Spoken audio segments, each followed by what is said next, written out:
Setelah menjalani pemusatan latihan di Jakarta, skuad Sriwijaya FC kembali berlatih rutin di Palembang. Sebanyak 34 pemain mengikuti sesi tersebut, terdiri dari 24 pemain yang sudah resmi dikontrak dan sisanya berstatus trial sambil menunggu keputusan pelatih. Latihan difokuskan pada persiapan akhir, termasuk pembentukan kerangka tim dan pembenahan sejumlah aspek permainan sebelum kompetisi resmi bergulir.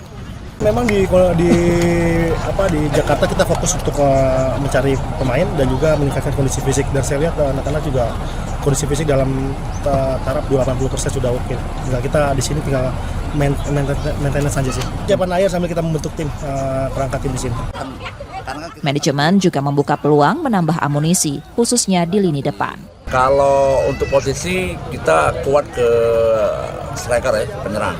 Karena kita butuh satu striker lagi yang memang punya jiwa naluri pencetak gol ini. Karena kita kurang finishing, penyelesaian akhir, jadi kita butuhnya di situ. Tapi untuk dari lini tengah, wing, dan belakang insya Allah kita kuat.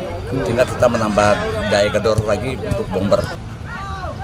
Saat ini kondisi fisik pemain sudah mencapai sekitar 80% dan terus ditingkatkan selama latihan di Palembang. Nur Muhammad, Kompas TV, Palembang, Sumatera Selatan.